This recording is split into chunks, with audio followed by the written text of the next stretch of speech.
बिस्मिल्लाहिर्रहमानिर्रहीम। Now let's start with IFRS 2 share based payments. देखिए, जब भी मैं शेयर बेस्ड पेमेंट्स की बात करता हूँ ना, तो इसका मतलब ये नहीं है कि शेयर में पेमेंट करनी है। इसका मतलब ये है कि जो भी आपकी पेमेंट होगी ना, तो आपके शेयर्स से उसकी कंसिडरेशन लिंक्ड हो जाएगी। शेयर बेस्ड, किसी और का नहीं, आपका शेयर। अब शेयर बेस्ड पेमेंट की सेटलमेंट के हवाले से बात करें तो दो तरीक़ों से सेटलमेंट हो सकती है। या तो कैश में सेटलमेंट होगी, या फिर शेयर में सेटलमेंट होगी, इक्विटी में सेटलमेंट होगी। तो एक तो हमने ये चीज़ क्लैरिफाई कर ली। दूसरी चीज़, शेयर बेस्ड पेमेंट के हवाले से नॉर्मली लोग समझते हैं कि ये सिर्फ एम्प्लॉइज़ के लिए होती है। ESOPs के नाम से बड़ा मशहूर है ये। ऐसा नहीं है, इट कैन बी एनीवन। हाँ, प्रैक्टिस के अंदर हम सिर्फ ये एम्प्लॉइज़ को ऑफर करते हैं, अपने सप्लायर्स या किसी वेंडर को ऑफर नहीं करते हैं प्रैक्टिस में। तभी जो है वो ESOPs मशहूर है। देयर इज़ अ पॉसिबिलिटी आप किसी से कोई माल खरीद रहे हो और आप उसको अपने शेयर्स ऑफर कर लो, दैट्स फाइन, कोई मसला नहीं है।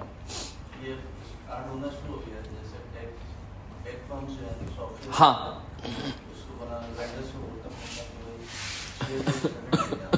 बिल्कुल ऐसा है।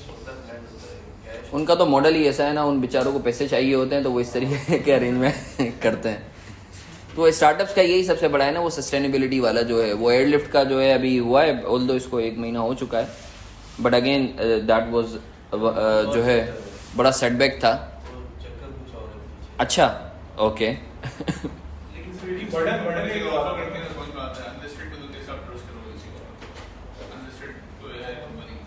हाँ, अच्छा, अनलिस्टेड का मैं आपको बताऊं, जैसे मैं एक लाइव एग्जांपल है कि मेरे अभी कज़न नहीं, दराज जैसे अभी अनलिस्टेड है, तो अब उनको ऑफ़र किए हैं शेयर्स ना। तो हम लोग क्या करते हैं, हम लोग ग्रुप का विजन देख रहे होते हैं। अली बाबा भी IPO में चला गया अल्टीमेटली ना, तो दराज भी अल्टीमेटली जाना है IPO में। तो हालांकि दराज अभी लॉसेज में है। अगर आप देखेंगे ना, उसकी एम्प्लॉई कॉस्ट इतनी ज़्यादा है, सैलरी कॉस्ट, वो मार्केट से जो है 2 टाइम्स तो एटलीस्ट ज़्यादा देते हैं। अगर एक नॉर्मल बंदे की 2 लाख रुपए होनी चाहिए, उसको 4-5 लाख रुपए दे रहे हैं। बेनिफिट्स बहुत ज़्यादा हैं, और मजे की बात ये वहाँ टर्न ओवर भी बहुत ज़्यादा है। हाँ, टर्न ओवर है, कुछ मसले मसाइल हैं, वो हम लोग जो है वो ऑफ द रिकॉर्ड डिस्कस कर लेंगे। तो जो है अगेन अनलिस्टेड कंपनी बिल्कुल उसको ऑप्ट कर सकते हैं लोग, अगर तो फ्यूचर के अंदर है कि हाँ यार ये लिस्टेड होगी। जैसे आप देखिएगा, मुझे ऐसा लगता है कि अगले 5 सालों में दराज भी हो जाएगी, लिस्टेड हो जाएगी, होना ज़रूरी है उसको। तो खैर, कमिंग टू द पॉइंट, ये चीज़ हम लोगों ने बात कर ली। अच्छा, अगर तो कंपनी शेयर्स इशू कर रही है लोगों को in the capacity of the share holders, तो वो IFRS 2 में नहीं आएगा। For example, right shares issue कर रही है, बोनस शेयर्स इशू कर रही है, तो वो IFRS 2 में नहीं आएगा। सही है ना? अच्छा जी, फिर हमने बात की कि देखें, IFRS 2 पढ़ने के लिए ज़रूरी है कि हम कुछ टर्म्स को समझ लें। One is grant date. Grant date is really important. आपको पता है क्यों? क्योंकि यहाँ सारी चीज़ें लॉक्ड हो जाती हैं। ग्रांट डेट वो डेट है जिस दिन आप एग्री करते हो। अच्छा, यहाँ एक इंपॉर्टेंट चीज़ है कि अगर फॉर एग्जांपल बाजू का, जैसे हमारे पाकिस्तान के अंदर जो भी आप शेयर्स इशू कर रहे हो, तो you need to take the approval of the share holders. तो जिस दिन शेयर होल्डर का अप्रूवल होगा वो डेट रिलेवेंट होगी। अच्छा, जब मैं बात कर रहा हूँ ना कि मैं आप लोगों से टेक्निकल पूछूंगा, तो मैं इस तरीके की चीज़ें पूछ सकता हूँ कि फॉर एग्जांपल जो है वो रेगुलेशन है कि जो है वो शेयर होल्डर से अप्रूवल होना चाहिए। डायरेक्टर्स ने अप्रूवल दे दिया है फुल एंड फाइनल 31 जनवरी को। शेयर होल्डर की मीटिंग में अप्रूवल हुआ है 28 फरवरी को, और आपकी जो 28 फरवरी और फेयर वैल्यू ये दी हुई है। अब आप बताएं, आप जो है जो फेयर वैल्यू निकालेंगे ऑप्शंस की, या जो भी शेयर्स वगैरह आप इशू कर रहे हो, वो क्या वैल्यू होगी? 28,000, 28 तारीख इंटू 1000 शेयर्स, या फिर 31,000। सही है ना? Wasting condition. अच्छा देखें, अगेन आप जब भी शेयर्स वगैरह दे रहे होते हो तो कुछ कंडीशंस होती हैं जिसकी बेसिस पर जो है आप शेयर्स वेस्ट करते हो, उसको देते हो, उसको एलोकेट करते हो। तो वो कंडीशन क्या होती है? अब हमने पढ़ा था कंडीशन 2 किस्म की हो सकती है, बल्कि 3 कर लें। Service condition, performance based non market condition, या non market performance based condition, या फिर मार्केट बेस्ड परफॉर्मेंस कंडीशन। क्योंकि ये 3 किस्म की कंडीशन होती हैं, कोई भी कंडीशन हो ये इन तीनों में जाके गिरेगी। आगे आ रही है टाइप्स।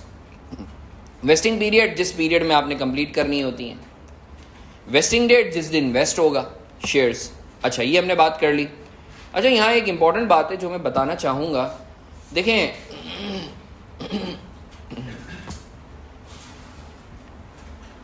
हाँ, अभी मैं कैश सेटल की बात नहीं कर रहा, मैं equity settle share based payment की बात कर रहा हूँ। हसन, एंट्री क्या लगेगी? इक्विटी तो क्रेडिट होगी, डेबिट क्या होगा, एक्सपेंस या एसेट। अब सवाल ये पैदा होता है कि हसन तुम वैल्यू क्या दोगे, फेयर वैल्यू किसकी लोगे, एक्सपेंस या एसेट की, या फिर इक्विटी की? सवाल आता है ना। तो याद रखिएगा, याद रखिएगा, याद रखिएगा, स्टैंडर्ड बोलता है कि देखो यार, अगर तो तुम किसी वेंडर को दे रहे हो ना, कोई चीज वेंडर ने तुम्हें दी, तो उसकी फेयर वैल्यू मालूम हो सकती है, तो तुम इक्विटी की फेयर वैल्यू को इग्नोर कर देना, जो भी वेंडर चीज दे रहा है उसकी फेयर वैल्यू से डेबिट क्रेडिट करना। फॉर एग्जाम्पल, आपने वेंडर को शेयर्स इशू किए 1000 के, इक्विटी की वैल्यू चल रही थी लेट्स से 50 रुपया पर शेयर, मगर जो वेंडर दे रहा है, मतलब 50,000 रुपए की फेयर वैल्यू वाले आप शेयर्स दे रहे हो, मगर जो वेंडर आपको एसी प्रोवाइड कर रहा है उसकी वैल्यू है 60,000, तो आप कितने से एंट्री लगाओगे? 60 से। This is really important. अच्छा सर, अगर वो चीज़ दे रहा है उसकी फेयर वैल्यू नहीं, तो फिर इक्विटी पे जाइएगा। स्टूडेंट बोलते हैं देखो, जो एम्प्लॉइज का केस होता है ना, ईसॉक्स जो होता है, उसके अंदर एम्प्लॉय की सर्विसेज की फेयर वैल्यू मालूम करना मुश्किल होता है। तो उस सिनेरियो में आप बाय डिफॉल्ट इक्विटी की जो फेयर वैल्यू है वो ले लीजिएगा। और चूंकि हमने केसेस सारे के सारे एम्प्लॉयज वाले ही किए हैं, सप्लायर वाला तो बड़ा आसान है, क्योंकि उसमें कोई कंडीशन नहीं होती 5 सालों की 10 सालों की, वो तो देन इन ईयर ही होता है। तो आपने देखा होगा मैंने सारी की सारी इक्विटी की फेयर वैल्यू से किया है, उसका रीज़न ही यही था। हैविंग सेड दैट, अब हम आगे बढ़ते हैं। कंडीशन जो हैं वो 3 किस्म की हो सकती हैं। सर्विस कंडीशन, सर्विस कंडीशन का मतलब क्या है भाई, इतना टाइम पूरा करो शेयर्स ले जाओ। सर्विस कंडीशंस के क्या रूल हैं? नंबर 1, फेयर वैल्यू आपकी कौन सी डेट की लॉक हो जाएगी? ग्रांट डेट की। ज़बरदस्त, आपका वेस्टिंग पीरियड चेंज नहीं होगा। और नंबर 3, अगर तो फॉर एग्जांपल एम्प्लॉय छोड़ के चले जाते हैं तो सारा का सारा रिवर्स हो जाएगा। ये 3 बातें हमने पढ़ी थी, इसकी समरी मैंने देखें इधर बना के भी दी थी आप लोगों को।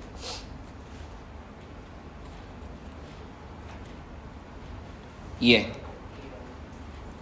इंस्ट्रूमेंट वेरी कर सकते हैं, वेरी का मतलब ये रिवर्स हो सकते हैं। Fair value locked at grant date, time locked, ऐसा ही है। Non market performance condition, instrument non market performance condition 5 सालों में ईपीएस यहां से यहां ले जाओ। लेट से ईपीएस को डबल कर दो। इंस्ट्रूमेंट वेरी कर सकते हैं, फेयर वैल्यू लॉक्ड होगी, टाइम वेरी कर सकता है। फॉर एग्जाम्पल अगर जो है वो टाइम दिया हुआ है भाई आपको 6 सालों में अचीव करना है, अब हमें लगता है कि नहीं यार ये तो इतना अच्छा परफॉर्म कर रहा है, ये 3 सालों में अचीव कर लेगा, तो आप फिर जो एलोकेशन करोगे वो कितने सालों पे करोगे? 3 सालों पे। या आपको ऐसा लगता है कि 4 सालों में वो कर लेगा, तो आपको 6 की जगह करने की बजाय 4 सालों में कर सकते हो। और यहां भी जितना आपने बुक किया है वो रिवर्स हो सकता है।